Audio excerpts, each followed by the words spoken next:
Hear ye, hear ye! My name is Ursela S.O.J.E.S, and I am so happy to be here with Robin S.O.J.E.S. We are here for another hot drop in Black history. Robin, state your claim before the people. Hello, Justice Riders. This is podcast number 4 in the podcast series titled Black Sugar, Not So Sweet. We are the Society of Justice and Equality for the people of Sugar Land. And as we stated in earlier podcasts, we are here to give you information that is going to honor, educate, and heal. Because, as the African proverb states, until the lion learns how to write, every story will glorify the hunter. So this podcast title is Who Were the Old 443?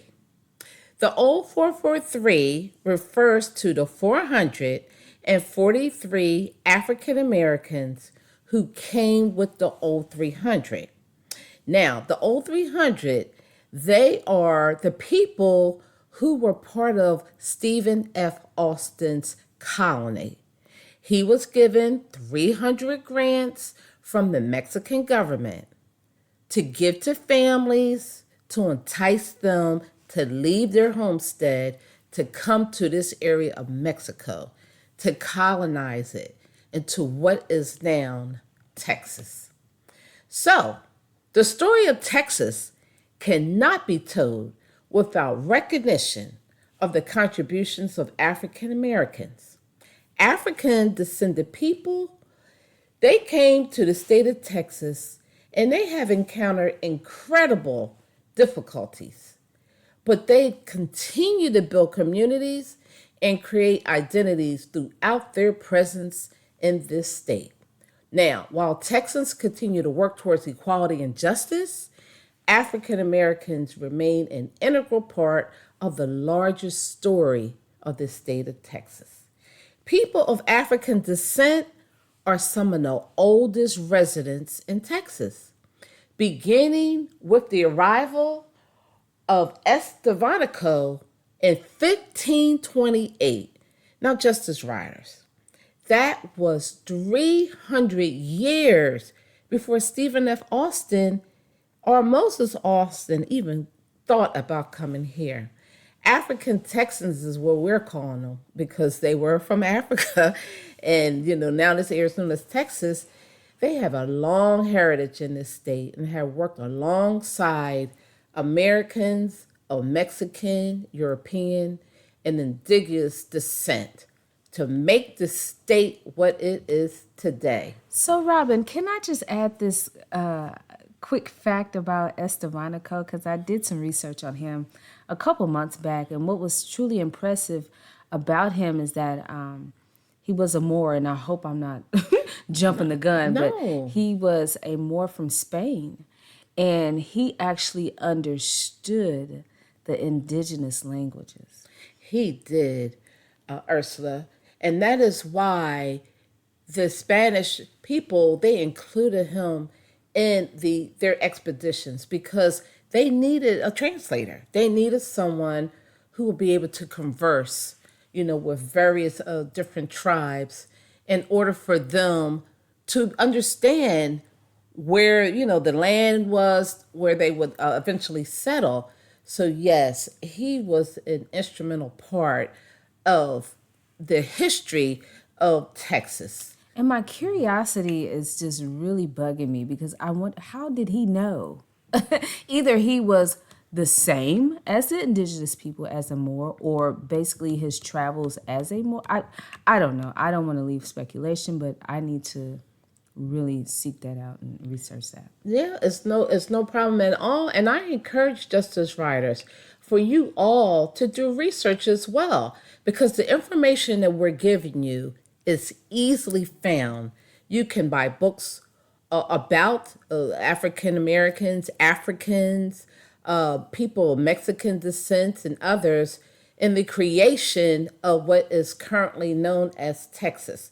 So S.O.J.E.S, He, as we stated, was part of the Spanish explorers. Alvar Nunez Cabaz de Vaca. Is that correct? Yes, that sounds good to Okay. me. So Okay. he was the Spanish explorer, and he was a member of his expedition. And like you said, he knew different languages, and that is why they had him as part of their team. Now, along with other members of the expedition, he was captured by the indigenous people and actually was enslaved for 5 years. He did escape, and after escaping, he and other members made their way to Mexico. So in 1539, he accompanied a second expedition into the Southwest, seeking what they call 7 cities of gold. This time he was actually killed by the Zuni Indians and the expedition failed. Other pioneer Africans accompanied the Spanish into the Southwest, and some even settled in the region today known as Texas.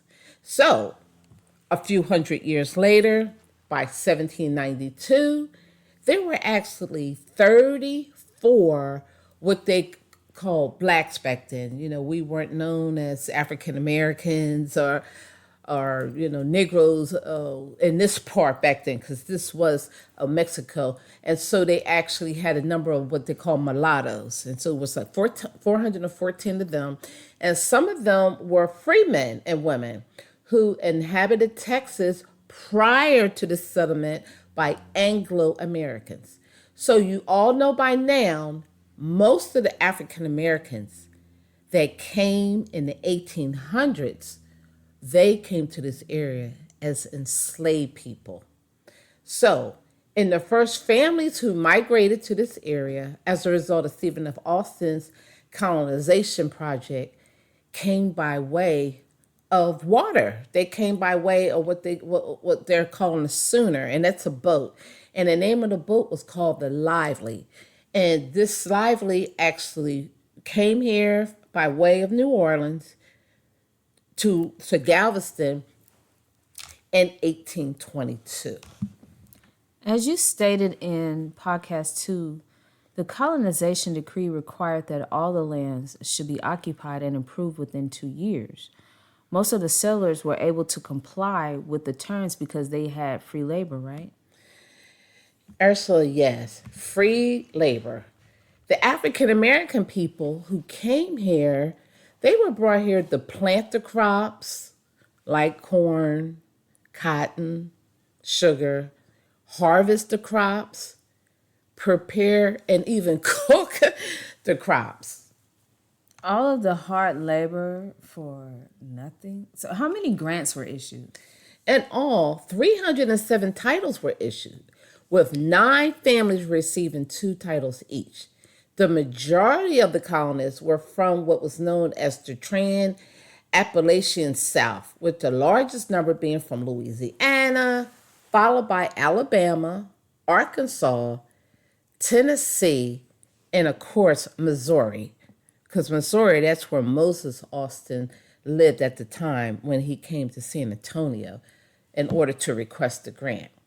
And virtually all of these people were of British ancestry. Some of them came and they were already with means. Many of them already had enslaved people, many of them already had plantations. But some of them, they came because this was a new beginning for them. So the number of grantees, excluding Austin's own grant, was actually 297, not 300, although they're known as the old 300. So in 1825, when the census was taken, there were 1,790 settlers, mainly European Americans and a few free African Americans, as well as 443 African Americans. Wow, they took the census that early. So, as I stated in podcast 2, Stephen F. Austin was given 5 grants in total to recruit 2,000 families to this area. So please know that the Mexican government was opposed to slavery. But even so, there were 5,000 enslaved African Americans in Texas by the time of the Texas Revolution in 1836. So, looking at 24 years later, by 1860, it grew from 443 African Americans. By 1860, 182,566 enslaved African Americans, over 30% of the total population of the state, according to the Texas State Library. And listen to this, Justice Riders. Fort Bend County was 90% black and 10% white in 1860. So the entire foundation of Fort Bend County, including the plantation, the sugar industry, the infrastructure, including the railroad, the roads, the sugar mill, the paper mill, the stores, the houses, etc., were mainly built by the African American people. They received none of the credit in any of the textbooks, websites, or Fort Bend museums. You can't tell, even though this is true historical facts, it does not show anywhere. Exactly, Ursula. That is why S.O.J.E.S is telling our story. And as I stated earlier, as the proverb goes, until the lion learns to write, the hunter will win. They're always going to win. So that's why we're here to educate, honor, and heal. And so I want to read just a paragraph from an enslaved lady who wrote about her experience, who lived back then during the 1800s. This would just tell you what was in her head about how she was treated. So this was a slave narrative? This is a slave narrative. Do you want to read it, Ursula? No, Robin, do us the honor. Me? Okay, Justice Riders, just hold on to your seat, because here we go. The slaves was about the same thing as mules or cattle. They was bought and sold, and they wasn't supposed to be treated like people anyway. We all knew that we was only a race of people, as our master was, and that we had a certain amount of rights, but we was just property and had to be loyal to our masters. It hurt us sometimes to be treated that way. Some of us was treated, but we couldn't help ourselves and had to do the best we could, which nearly all of us done. No. Wow. Okay. So that was Miss Molly Dawson. She was enslaved in Navarro County, Texas. And some people may be listening and wondering, why does this matter? You know, that was so long ago. I've heard it all. Mm-hmm. People have a hard time trying to understand why we're even going through the trouble. But in order to educate, you have to tell people, right? In order to honor, you have to acknowledge these people, right? In order to heal, you actually have to know what's going on, know and understand what happened to you so that you can begin the process of healing. And it's very important for us to understand as African American people what has processed in our lives, because some of us don't know. As you go generation down generation, you have no understanding of what happened. You're not even told, because people have kept quiet about certain things because it was so painful. Yes. That was an actual account of someone that actually experienced that traumatic lifestyle as a slave. Yes. So that's why it's so important, so that we can hear her perspective as a Black woman. That is so true, Ursula. Because you will read, and your children, if they're going to be going to school in Texas, they will hear about the old 300. When you go to museums, when you go to the Houston Livestock Show and Rodeo, when you go to George Ranch, you will hear about, they were part of the original 300, Stephen F. Austin's colony. And they will say And there were 443 slaves. They never acknowledged those 443 as actual human beings. And that's why we're telling this story, because people got to understand that they were people and they had children and they had a religion and they also had a mind and they were also creative. And so what we're doing is giving you information to make sure that all people can be honored for the contributions that they brought to making the state of Texas the great state that it is today. And I'll say this, I enjoy humanities. I enjoy learning about various cultures outside of the African American community. But I do understand the importance of learning about African American history in America because it's so hidden, it's so discouraged. And this is not to harm anyone or badger anyone. This is to bring to light what has been shoved into the darkness. That is so true. And a lot of people don't feel comfortable talking about the dark past because they say, oh, well, that was in the past. Let's just move forward. But until you are healed, it really is hard to value the contribution of all people. Now, just as writers, before we see how many of the 443 we can actually assign to a family, because as I said, they actually came with the Anglo settlers to this area. It's important to know that the land selected by these colonists were along the rich bottomlands of the Brazos, Colorado, San Bernard rivers extending from the vicinity of present-day Brenham, Lagrange to the Gulf of Mexico. Now, according to the terms of the colonization agreement, because this was an agreement from Mexico, each family engaged in farming was to receive one labor, and that was about 177 acres, and a league, which was 4,428 acres.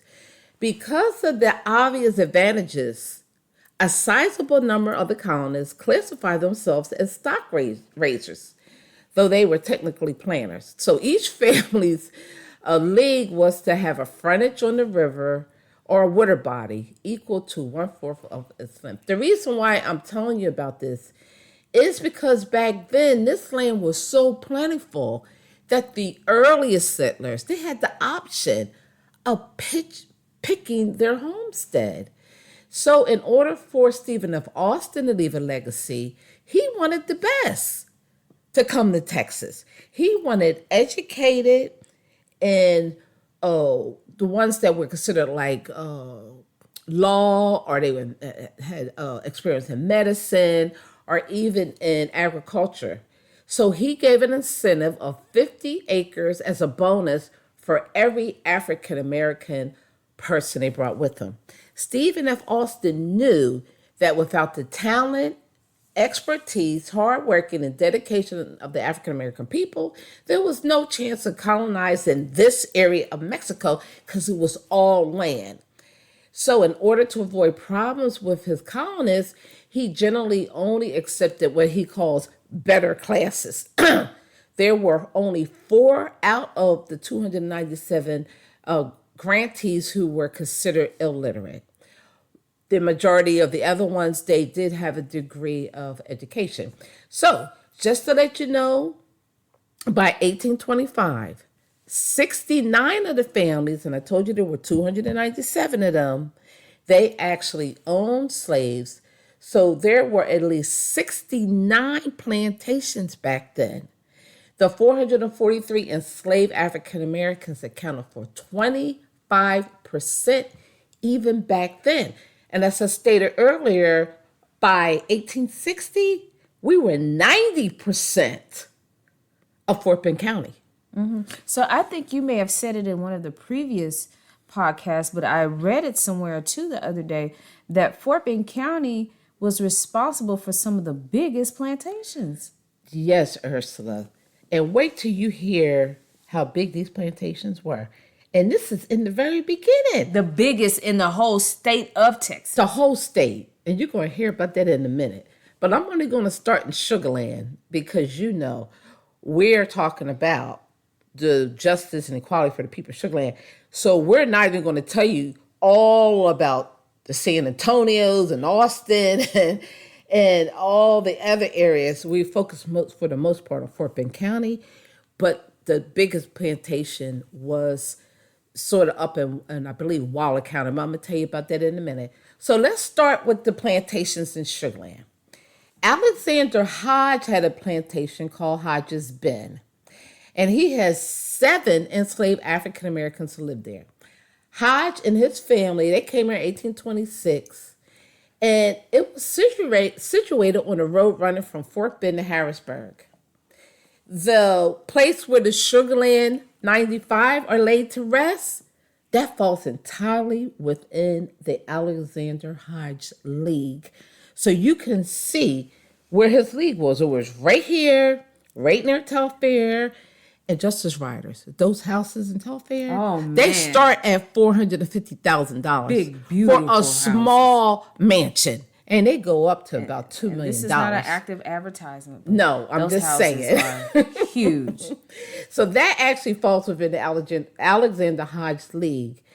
And so while he did not serve in the Texas Army, his sons did take part in part of the Texas Revolution. Now, in 1840, his son, listen to this, Justice Riders, he purchased 1,200 acres from what they call the Mills in Battle League. That one was right next to the Alexander Hodge League.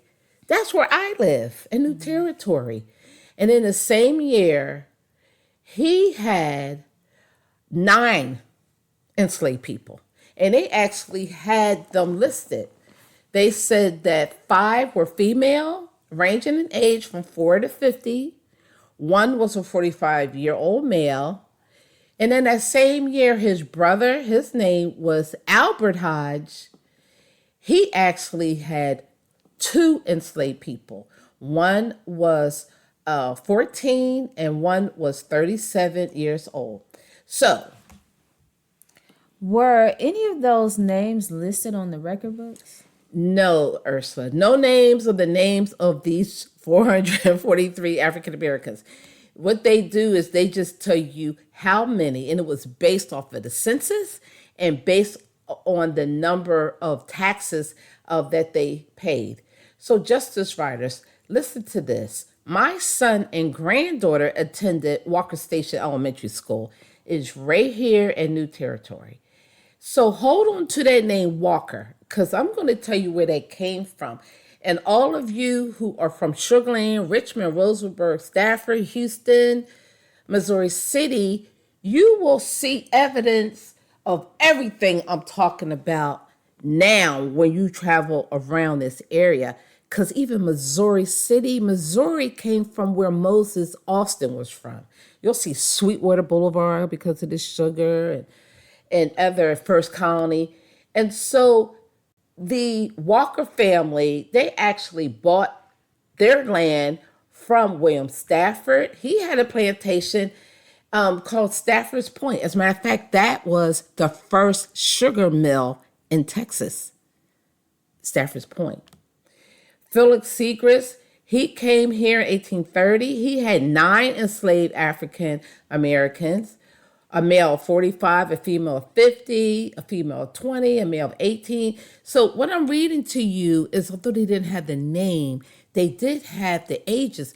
And many times they took on the last name of the person who was the owner of the plantation.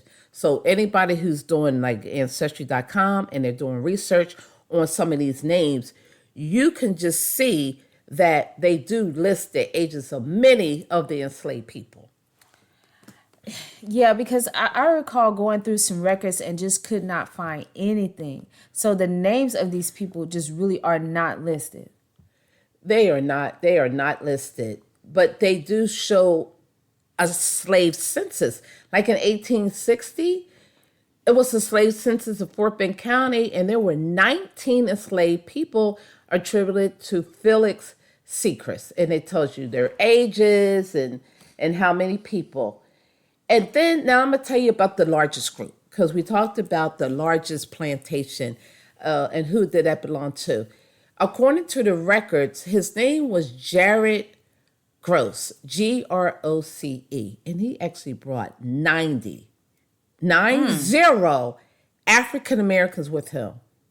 Now, he was from Virginia, and he lived in Georgia. So he may have been more of the richer ones. Yes, he obviously came here. When he heard about Austin's cheap land and the 50 acres incentive per African American, he hurried up and relocated to Spanish Texas.